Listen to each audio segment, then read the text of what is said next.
When I left Portland, I drove through the Columbia River Gorge on Interstate 84. The nearly 100-mile canyon of the Columbia River divides Oregon from Washington. And on top of being an incredibly beautiful drive, it is the home of the magnificent Multnomah Falls, the tallest waterfall in Oregon. The upper falls is 542 feet, and the lower falls, I don't know why it's so tiny, is 69 feet. I did not have a chance to stop this time and check the falls out, and even if I had time, it's such a popular place that the parking lot for the falls was full and I wouldn't have been able to get in anyway. But the first time I saw Multnomah Falls was in the winter time, many years ago. And there were people literally climbing the frozen falls. It was amazing. Now this is the Grand Coulee Dam. It's a concrete gravity dam. It's on the Columbia River in Washington, right kind of at the border. It was built for hydroelectric power and to provide irrigation water. It was constructed from 1933 to 1942. And it was pretty amazing. That's why I had to take a picture of it. This is just the bridge that goes across the river. Welcome to Washington. Oh.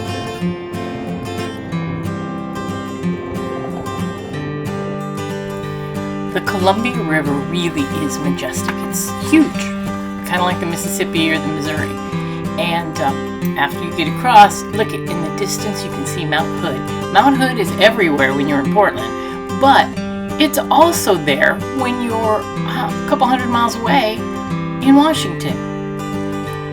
As well as grapes, they grow hops. This is really kind of a cool crop, even though I don't like hoppy beer. I think hops are interesting. When I got to Prosser, I stayed at Wine Country RV Park, which is situated in the perfect position to visit all of the area wineries. And the park has a van that is available to take small groups on winery tours and welcomes individual RVers and groups and clubs to stay, relax, and sample the incredible wines the area has to offer. The birthplace of the Washington wine industry is the Prosser area in the Yakima Valley. The charming small town is home to more than 30 wineries, 12 of which are within walking distance of each other in a special community that the area has set up. In 1934, Dr. Walter Flor came along, and he had a degree in horticulture and a passion for propagating grapes. Kind of a weird passion, but a great one, thank God. He is the man most credited for figuring out how to grow grapes in that area. It was very difficult because there's very little water there. They get like 9 inches a year, and the summers can get into the hundreds, and in the winters occasionally it gets below zero. Dr. Flor was an influence on all of the early grape growers in the area. This is the Vintners Village area inside of town, kind of on the edge of town, where all those wineries have been encouraged to come and set up if they wish. And a bunch of them are there, as I said, and I visited only 2 of them. I didn't have time to go everywhere, but I do want to go back to Prosser because I was shocked and amazed at how wonderful their wines were. I had no idea. And this is just me driving through as I'm trying to kind of get used to the area, and I'm going to be going to a winery. I wanted to go to Airfield Estates Winery because it has an incredibly deep history. It goes back to 1907 when the founder, H. Lloyd Miller, settled in the Northwest. He was buying and selling farm properties, and in 1920 he got a site where their vineyard is now. At that time there was no access to irrigation water, but over time he became instrumental in bringing irrigation to the areas of the Yakima Valley, and that was really what allowed the wines and the grapes to be grown.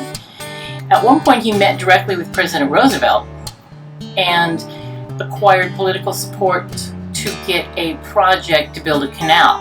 In 1941 he leased some of his land to the Olympia Air Transit Corporation, which constructed a flight school for hundreds of Army Air Corps pilots during World War II so they could be trained.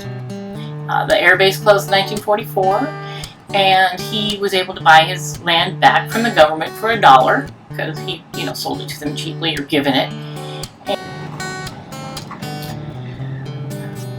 At that time, the very beginning stages of the vineyard took place when his son, Don, became interested in growing grapes, and in 1967, he partnered with a nursery to bring in some different grape varietals to see how they would grow. By 1971, they had a commercial planting. His grandson, the son of Don, the grandson of H. Lloyd, joined the family.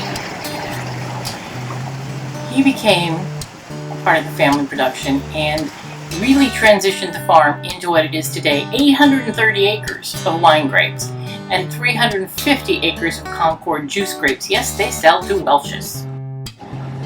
The Bunnell family cellar is a unique spot for civilized wining and dining, and I felt kind of celebratory the moment I entered the back door. I went in the back door and I then went to the bathroom. And this is the bathroom, or the restroom, to be a little fancier. I was even more awed when I walked into the bistro, and I felt like I transported to Paris or New York or San Francisco. It was great. The wine bar features small lot wines from the family's 3 labels. One of the labels, Bunnell Family Cellar, another, Wine O'Clock, and the third, Newhouse Family Vineyards. Order a flight, please, and pair it with one or more of their fabulous food offerings. You will thank me. They have a new selection of handcrafted dishes every week. They use the best quality ingredients. There's a wood-fired oven in the display kitchen, crystal stemware, and fresh flowers, as you saw. And that helps to create the special celebratory dining experience. I was totally impressed.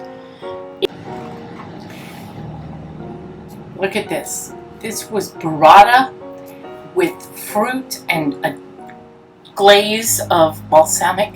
This was a charcuterie, which was also delicious. My only negative is that the staff is kind of inexperienced and nobody came around to really explain to me what everything was. I did ask and I got answers, but I like the fact when people come and they tell me ahead of time. That's the only negative. Everything else was fabulous, and I would have gone back had I had more time. The labels in the wine bar are created and produced by the Bunnell family and the winemaker Ron Bunnell. I had the pleasure of meeting and learning about the family business from Susan Bunnell, co-owner and the wife of Ron. She came and spent at least a half hour with me, brought me a couple extra samples of things, and made my experience even more memorable. The wines are truly handmade. They're fermented in individual 1-ton lots, and they're punched down by hand 4 times a day. All decisions are made first and foremost by taste, from the day to pick to the day to press.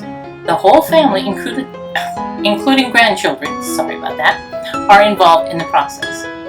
They produce between 50 and 200 cases of any given wine and have an extensive library of older wines available for the wine bar and to their members, their club members. I'd never had the opportunity to have library wines. I was so excited that I purchased 2 different flights, and I really enjoyed them. They were older wines, and it was great.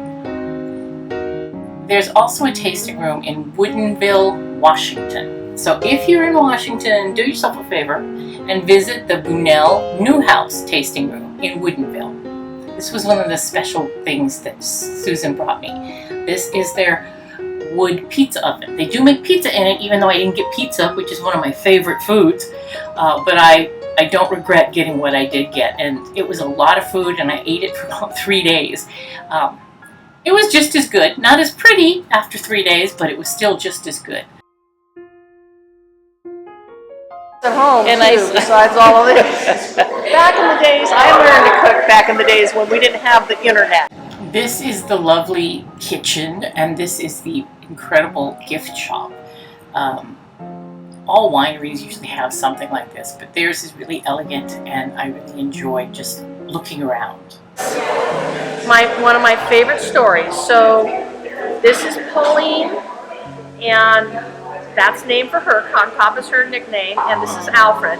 They have both since passed, but they started most of the farming on Snipes Mountain in our area.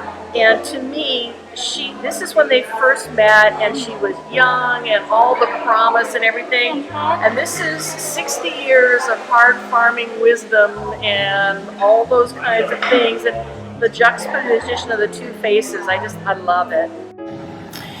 Well, this is about the end of my experience at Bunnell, except again, I brought food home and had it for another 3 days. There will be 3 more wineries that I visit in Prosser, and they will be in the next video that I create. Those were also incredibly good. Like I said, I was shocked at how good things are in Prosser. But if you got a chance, go there. It's less expensive than other places, like Napa and Sonoma, but the wines are really delicious.